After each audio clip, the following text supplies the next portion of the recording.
As promised, joining us now is Ruben Gallego, current congressman and U.S. Senate candidate. Congressman Gallego, welcome to the show. How are you today? Good, guys. How you doing? We're doing great. So let's get to some stuff here. I see this race a couple different ways. I think a lot of Arizonans are going to be voting for you and Trump. What's the one thing you and Trump have in common? Maybe it's a stance, it's a policy you both agree is good. What would that be? We both have great hair, so that's to begin with. Okay. But no,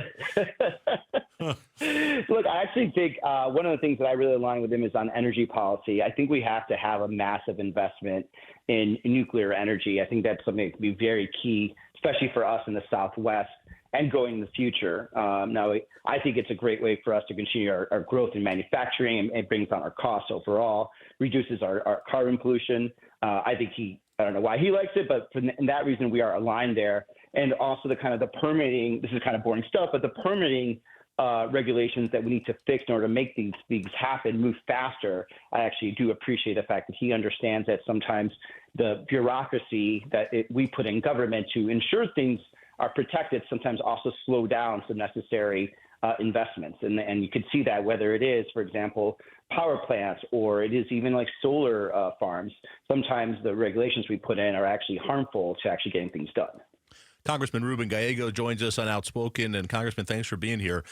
Kari Lake was on our air earlier this morning on the Mike Broomhead show, and I don't want to play much of this, but she really was just kind of in attack mode. Let me play you just a bit. So we get the details about why he ran off on his wife when she was 9 months pregnant, and ran off with a D.C. lobbyist who now is... So you get the pleasure, but she was asked questions, Congressman, about what are your plans? What are your plans to make Arizona better? What would you do if you were a senator? And all she does is attack. It was very similar, I thought, to the debate. And I just want to ask you, I guess I ask people this all the time. First of all, why are you running for office? It always surprises me when people put themselves through this. But what do you say to somebody like a Kari Lake who seems to be bringing nothing but just hate and derision and anger? She's insinuating something. Yeah. Right? Yeah. Well, I mean, first, let's focus on what we should be doing. And, we should be focused on Arizona families. You don't have to be focusing on my families, even if everything she's saying are a bunch of lies. But the reason I'm running is because I'm a person that has needed help and has needed someone believe in me sometimes. When I returned from the war, I was not great. I had PTSD. I needed the VA to help me. They did not. And they turned away a lot of me and a lot of my guys. And some of them ended up, homeless. And if it wasn't for friends like me and family, a lot of them could have stayed homeless. And I've lost friends to suicide. And so being dedicated to fixing the VA has been important. Growing up, I was in the best situations. I'm sure Kari Lake talked about it. My father was an abusive man, beat me up, beat my mom up, and luckily left us. But we were on our own. And it was me, my 3 sisters, and my mom just working every job we could to make sure we stayed in the same apartment together, that we didn't end up on the streets. And because of, my mom, my community, my teachers, I ended up, and my sisters and I ended up being successful. We are living the American dream.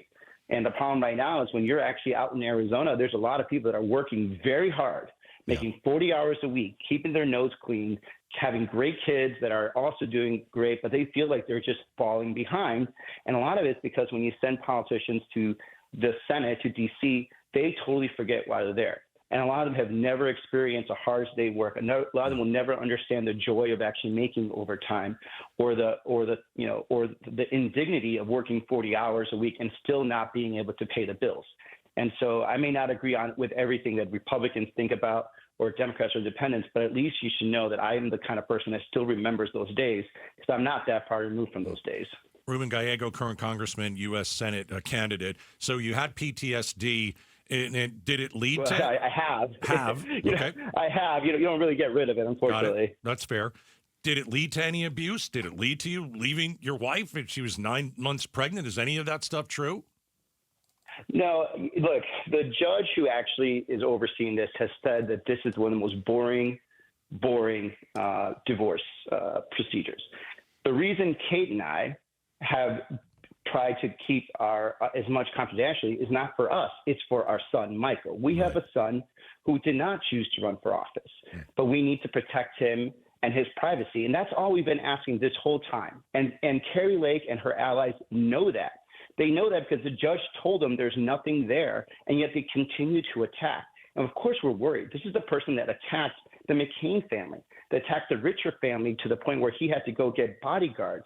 Bill Gates, a Congress supervisor, a fellow Republican, had to go, is leaving Congress, is leaving the Congress supervisor because he's got PTSD. This is who we're trying to protect our son from, because she will do anything, she will say anything, and she will hurt anybody just to get power. Yeah, and we're seeing that already with Stephen Richer. You're right. Kari Lake admitted in court that she lied to the Arizona people. So we're seeing that now. Congressman Ruben Gallego is with us here on KTAR. Congressman, I'm noticing with you and Kamala Harris one thing in common, which is somewhat surprising. There seem to be a lot of Republicans, both in Arizona and around the country, who are coming out in support of both of you. What is it about you, or what have you done that you think is attracting Republicans to you in this race?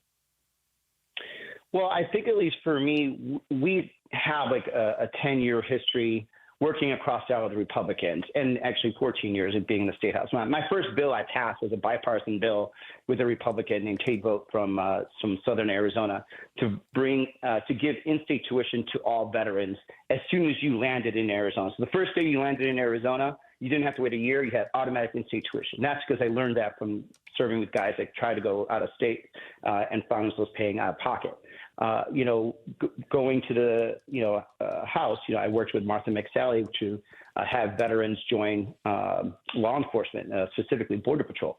So, and going even further, I've worked with mayors of Glendale, for example, to get them more cops money so they could hire more police officers. I've worked with small town mayors to make sure they had 911 centers. So I built years and years over this relationship where maybe we don't agree 100% of the time on policy, on everything, but they know that I'm willing to work across the aisle with them. I'm willing to listen to them. And even when we agree to disagree, we walk away and we're not disagreeable. And we'll turn around and try to figure out another way to work together later. I think that's probably what's happening here.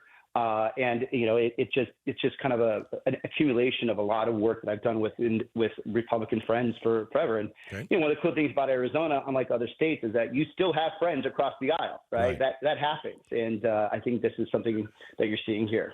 Is that the same thing that happened with the Police Officers Association in Arizona? It's so odd to see them endorsing a Democrat. We don't see that very often. Why did they do that here?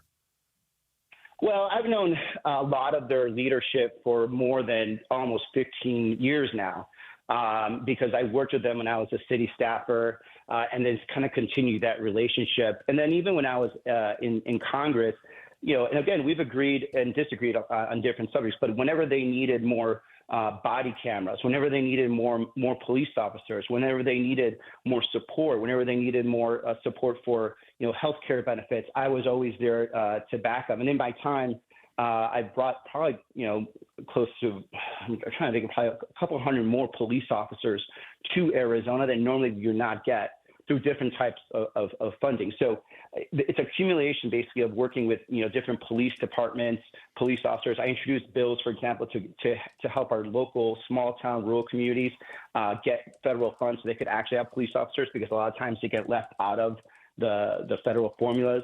I've created a bill to help bring more law enforcement to tribal areas called the Badges Act. So there's a lot of history here that when it came to it, they recognize that they know they could work with me. We're not going to agree 100% of the time, but that there's always going to be an open door policy that they're going to be able to come back, and I'm going to be able to come back to them and see how we can keep working together. Congressman Ruben Gallego is joining us on KTAR, obviously candidate for U.S. Senate, going against Kari Lake. Leadership. Got to be able to lead if you're going to be a senator. Can you tell us a story of leadership when you were in Iraq? You're a military veteran. You served our country in the U.S. invasion. Is there something specific or an instance that was taking place there where you said, yeah, I've got to lead here? Well, I mean, I guess probably my first firefight would probably be the most indicative one. I was on the front of a patrol, and I saw something dashing across with what looked like it was a tube on the back, and I recognized it right away that it was an RPG, and I called back to my gunny. And, as soon as I turned around, that RPG came just dashing. I mean, not dashing, came over my head, basically.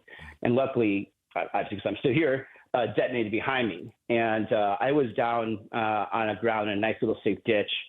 And, it seems like it was forever, but it must have been a split second. And I realized that I was at the front of this patrol. And if I didn't push forward on the attack to break the ambush, that we would all be in trouble. And I had to move, and it's scary to move when you're exposed and you're going to get yourself potentially killed. But I had to move in order for the rest of us to move. And if I hesitated, the younger guys, because I was 25, if I hesitated, then the younger guys were going to hesitate. So I jumped up and I started pushing and firing, and we broke the ambush, and we all survived that day. And after that, everything else is pretty easy when it comes to making decisions in the civilian world. Wow. Is it tough to talk about that stuff? Yeah, I mean, it's tough, but it's a reminder every day. I was actually just at ASU visiting with students, and my best friend's kid was there, and my best friend died in the war, and he's a student at ASU, and it was good to see him, but it kind of, it hit me. Yeah. He's a young man of 20, and I held him before we left for deployment, and promised I would take care of him, and so I have been doing my best, but you can never really hold up to some of your promises sometimes. Congressman Ruben Gallego is with us. He's running for U.S. Senate here in Arizona. Congressman, if you win this election, what is the number one goal? What are you going to do first when you get to the Senate? Look, I do think that we need to work on border security. There is no denying what has occurred over the last 4 years with the abuse at the border when it comes to the asylum system being abused. Cannot go on. Now, right now, you've seen a big downturn, which is great. If you talk to our border mayors like I do, they feel a little more relief, but it doesn't mean that it won't come back. So we need to make sure that we go back, shore up our border security, add more border patrol, add more border judges to make sure that we're actually quickly deporting people that are falsely claiming asylum. We need to make stricter our asylum laws so it's not as abused. I think that's the immediate thing. The second thing after that is we need to work quickly on our water issue. In 2026, we're going to have to take a big cut from the Colorado River, all the states on the Colorado River. If we, and I say we, this is going to be the job of Mark Kelly, don't work quickly to make sure we shore up our water, which means put more water transportation in, create more water through reclamation, everything we can, you're going to start seeing parts of Arizona that potentially aren't going to have the water they need, or they're going to have to truck it in and make it more expensive. So you have to have an immediate focus on this. And this is very important for our rural areas, as well as some of our areas just that are outside outside of like Maricopa and Pima County, because they could quickly find themselves with very expensive water bills, and nobody wants that. It doesn't have to happen. If we work fast and we work together and across the aisle with everybody, both in Arizona and outside Arizona, we can make sure that it doesn't affect us at all. All right, Congressman Ruben Gallego, candidate for U.S. Senate. Thank you for joining us. Appreciate your time. Gracias. Thank you, guys. Thanks, Congressman. All right. That is Ruben Gallego. He is going up against Kari Lake. Lake was on with Broomhead, Gallego on with us here, Outspoken. Thanks for watching Outspoken with Bruce and Gatos. Tap to watch more from KTAR News and click the button in the middle to subscribe.